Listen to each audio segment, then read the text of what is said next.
What is up, internet? It's your boy Alan, back with another video, and I'm in a random park in Taiwan. You know the vibes.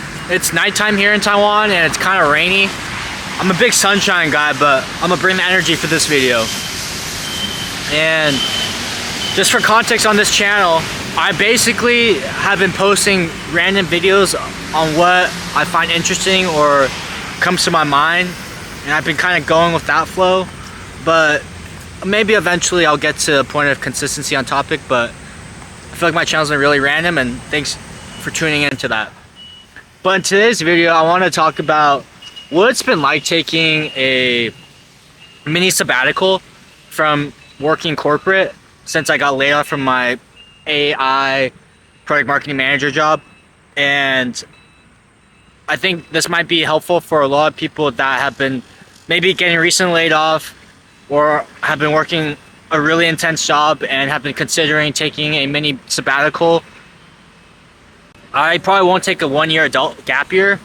I know some people do that, but I don't think I want to do that for mainly financial reasons. I would like to continue to build wealth and not see my net worth go down, but if you have the financial means to do it, highly recommend it.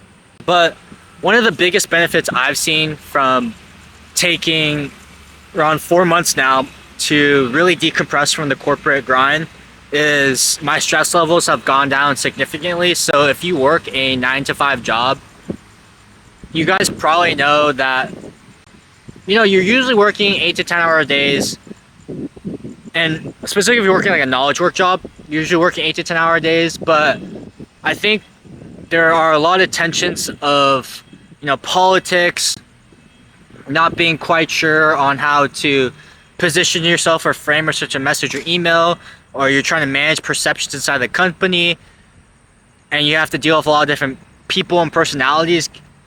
And there's also this constant feeling that you need to be on, because knowledge work is really ideas based and thinking based, and sometimes your best ideas come out of you when it's 10 or 11 p.m. So sometimes I'd be like, okay, this is not how I want to work on this slide deck. Like, this is the narrative, and it might be 11 or 12 a.m. at night where I get that epiphany. I was like, oh crap, I can't let this idea go to waste. So I'll jump back onto my laptop and work on that idea. And I think that's like part my fault to have more boundaries when it comes to work, but at the time I was really passionate about what I was doing and I wanted to do good work. But I think that kind of shows like all those different stresses of people, politics, working knowledge work. It's really hard to turn your brain off. So I just felt like I was working 24/7 because I'm always thinking about work. When I'm not working, I'm thinking about work. When I'm working, I'm thinking about work, right? And eventually that catches up to you, all those different stressors of work, context switching, politics, work output, positioning, strategy.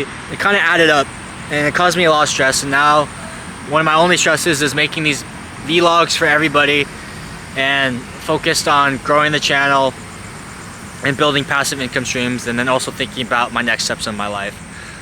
So that has been really enlightening, not to be super stressed about certain things I can't even control in the corporate world. And I now have more control of my life in terms of my content quality and output, which has been really nice. And then I think a big thing I've seen in my not working anymore is just really clarity of thought. And the clarity of thought comes from spending time alone and reflecting. I've been solo traveling, and I think this alone time is really important because when you're around other people, your friends, family, they all have different advices and opinions on what you should and shouldn't be doing. And from some people, right, like that kind of influences you subconsciously about what you shouldn't be doing with your life. But this alone time to truly reflect and be with yourself, and especially in my experience, sometimes I spend at least 2 days not talking to anybody, but that gives me time to sometimes it's scary to think about and consume your own thoughts, but you have to face them eventually. And But not having those outside of influences and opinions, and you having time to think and be by yourself, it gives you that clear gut feeling of what you should be doing or what the next steps you should be taking in your life. And if it's wrong, just course correct and try again.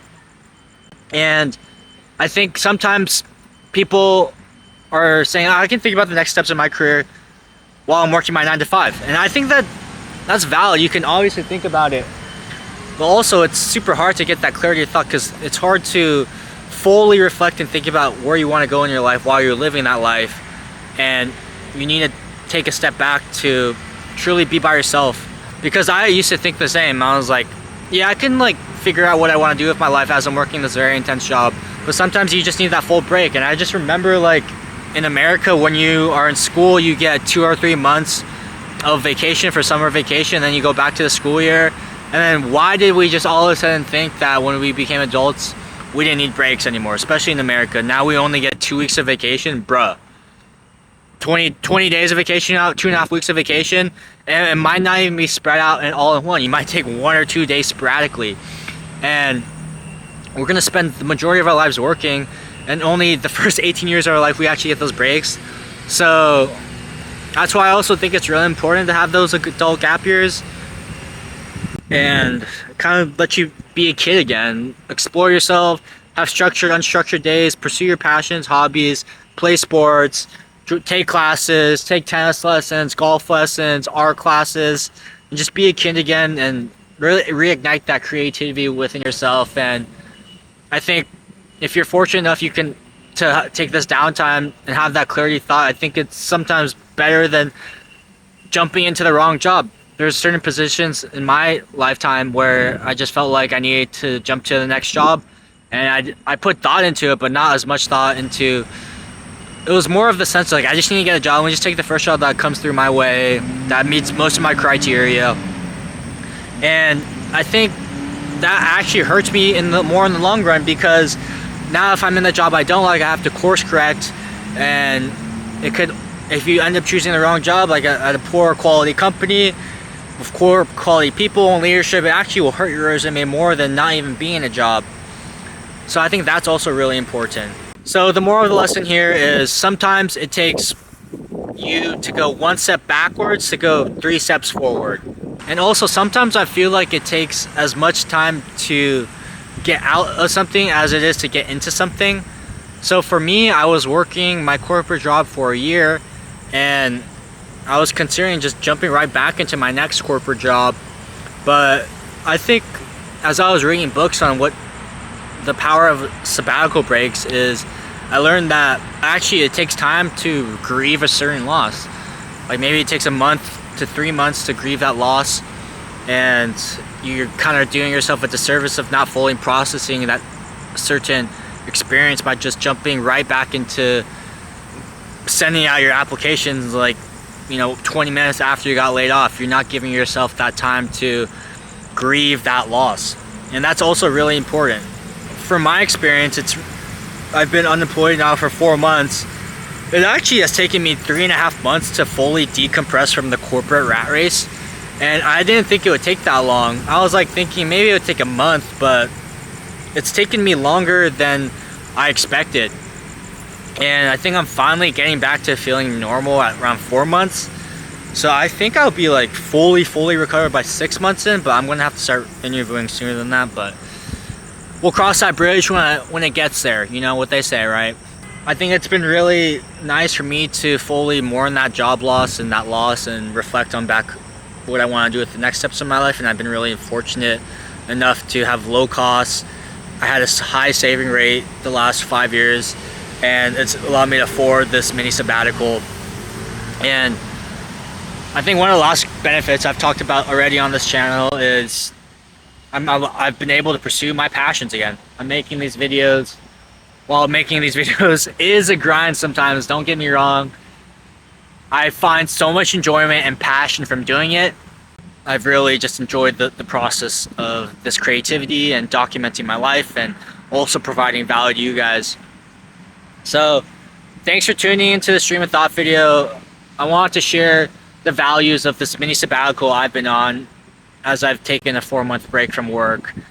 and I got one more month on this mini sabbatical, so tune in for the journey. I'm excited to see what comes next.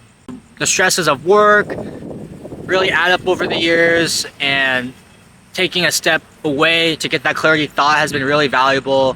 And one-on-one time with yourself is super important, and it takes time to grieve losses, or just take a break from it all and really reflect what you want, or just, yeah. So I hope this video has given you some insights on the benefits of a mini sabbatical for me, and I hope you guys can take some lessons if you guys have been thinking about taking a break from the work grind and wanting to reevaluate things. And thanks for tuning into the Stream of Thought video. I'll see everybody in the next one. Peace.